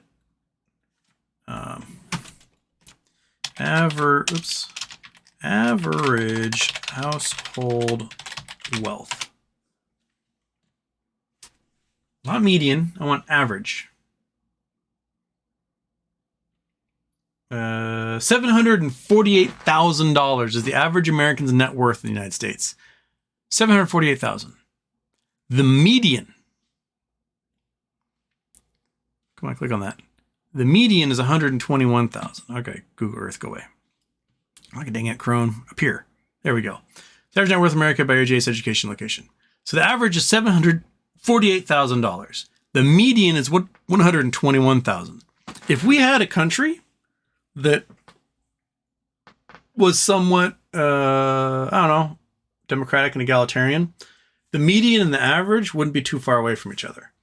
But basically what we've done is we can say, like, you put me and Bill Gates in the room and the average net worth is $50 billion, right? That's what we've done with the entire country. The rich are so rich, they put the average American family net worth close to $1 million per family, when the bottom 50% of the country is $121,000 or below. I think, if I remember stats correctly, you have to get to the 20th percentile before a family has a positive net worth, which means the bottom fifth of the country has a negative net worth. I have a negative net worth, right? I've got $97,000 of student loans. So, like, a good chunk of the country, that is how their net worth is calculated. Like, they have a car loan, they got student loans, they got a $500,000 mortgage on their house.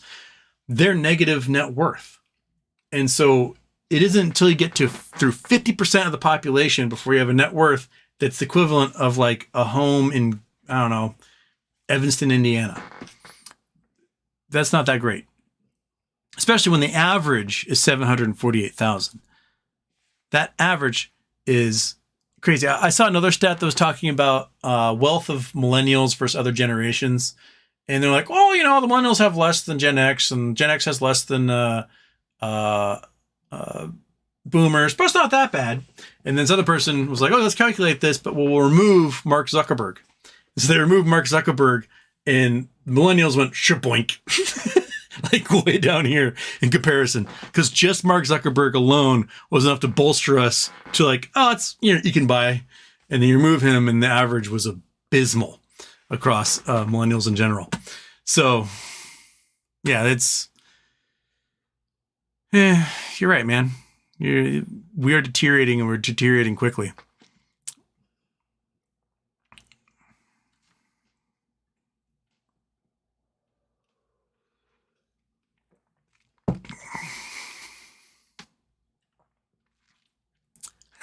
SP, we need to vote if the party is in Vegas, Penis Island, Schlong Island, excuse me, or the right structure in Africa. I think we should do all three. Personally, if we have MOASS money, we can go hang out Schlong Island. It's gonna be tropical, probably great snorkeling.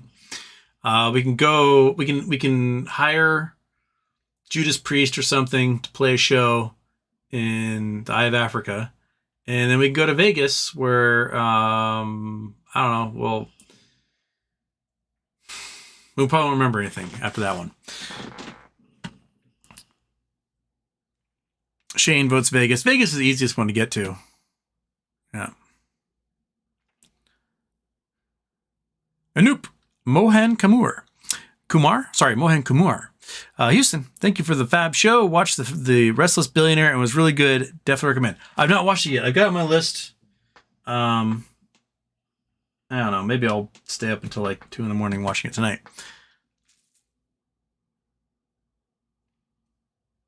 Dragon, Houston's Israel's central bank sells 30 billion foreign reserves after shekel slides to 7-year low. So they're offloading treasuries too.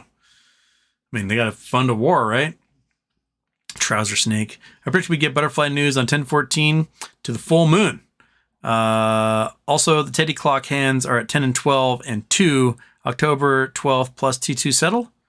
Or maybe October 10th? I don't know. Because it's 10:10 a.m., 10:10, and 2 days settle the 12th? Eh?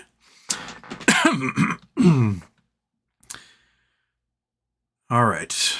I'm definitely going to get to everyone's stuff tonight. I don't have the voice to do it. Frozen State Productions, Fidelity wouldn't let me send my finger price to $100. Schwab did let me, so I'm sure Fidelity would do that on all stocks. Yeah, probably. So I think that's probably Robinhood I was setting stuff at. But then I left Robinhood with transferred all my shares to Fidelity. Well, whatever. When the price gets high enough, then I'll set crazy limit orders. Any thoughts? Ching Chang, any thoughts on Moo? I have the feeling that Moo's been doing nothing but selling naked shares to people for the past like 6 weeks, and hopefully it's someone else's naked shares and not their own that they're going to be responsible for. So I'm sketched out by Moo because Moo requires you to be on margin so they can lend stuff out.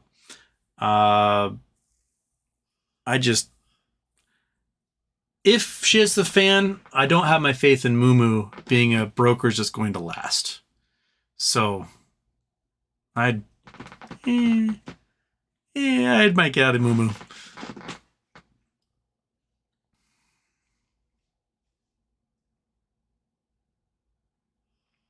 Oh, and there's a reset of the chat.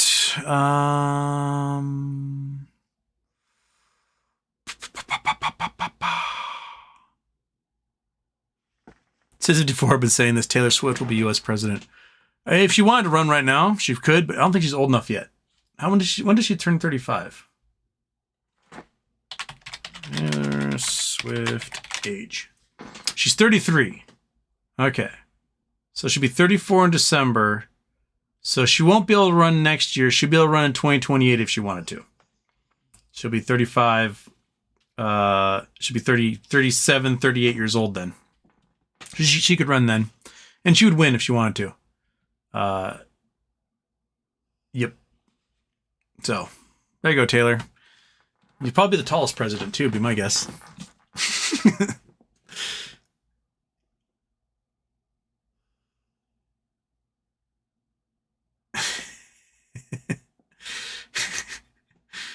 You guys are so weird. Okay.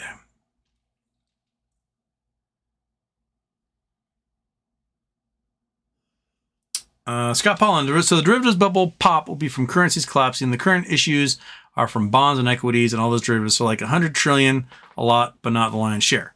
There's a lot of swaps out there, just a lot of weird swaps that people just, I've seen forget about somehow. I don't know. We had a lot of swaps expiring this week, so I expect to see some push on GME this week from those swaps expiring. Big ones that were sent out right before the split end.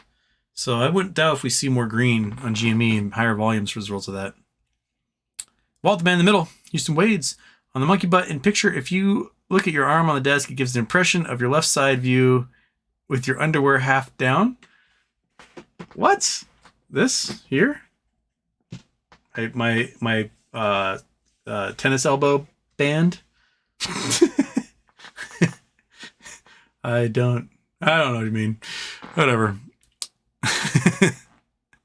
J. King, good morning. Just want to let you know your show and info within is being absorbed, utilized, and appreciated. Thank you. Well, thank you.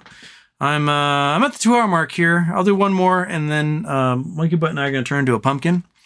And if documents drop tomorrow, I'll probably do an afternoon show. I'll try to, unless my friend calls and wants to go for a walk in. But I think the weather's going to be pretty shitty. But if they drop documents, we will do a show. We will talk about it. We may be doing shows like every day this week just because weird stuff can be happening. And we want to stay on top of it and like get our expert thumb twiddles going on. Okay. Dan Harris, what look like if you're RC? Butterfly holding company with everything under it. Expansion available for years using bankrupt costs. Big companies, Sears, Toys R Us, Blockbuster, dozens more. I'm sure Knowles out-asked G-America fit in. I like every other thing, entirely plausible, right? Like there is a market for nostalgic brands. People remember their childhoods like, yeah, that place was awesome. And then it got ruined by a bunch of private equity dickbags. But now it's back better than ever. That has play. You can bring back Radio Shack. Radio Shack was a cool little store. We get all sorts of gizmos and gadgets and electronics parts and talk to people about nerd stuff. And the private equity guy stepped in and ruined the place. I remember before Radio Shack went under, this might have been like 2003, 2004, somewhere in there. My mom got her first broadband internet from the cable company, and where the port was for the internet and where her computer was like 30 feet away. So I had to get a 50-foot coaxial cable that I could plug into the wall and run to the doohickey. What's a jigger monkey? The modem. That's the word I'm looking for. Because there wasn't like Wi-Fi and everything back then. We didn't have that stuff. I mean, so it was probably before 2003. And I went to Radio Shack, and I'm like, hey, I need 50 feet of coaxial cable. And they're like, right this way. We got a spool of it. You just pull out what you need, cut it off. We put some ends on it, and you're good to go. I'm like, cool. How much is it? Like $12 a foot. I'm sorry? This coaxial cable is $12 a foot. So I'm going to have to buy like over $500 in coaxial cable for this. So like, yep. I'm going to look elsewhere and I'll probably not be back. I went next door to Rite Aid. Rite Aid in their little aisle with like headphones and like USB thumb drives and stuff had 50-foot coaxial cable, $9.99. So, literally, like I could unspool that coaxial cable from where I was and hit the Radio Shack. So you're not going to survive if that's how your prices are. Like Rite Aid has coaxial cable for $9.99, like pennies a foot, and you have for $12 hundreds of dollars for the same equivalent thing. So it's, if they bring things back, hopefully they bring them back without the private equity douchebags pricing, and people can use these things. So anyway, good speculation there, Dan. I'm done. I'm done. Monkey Butt's done. We may see you tomorrow if documents drop. If they don't drop, well, we'll see you Wednesday. But I'm gonna eat some gummy bears, maybe watch The Restless Billionaire, and get back to you guys later. That work? Whatever. I got the power here.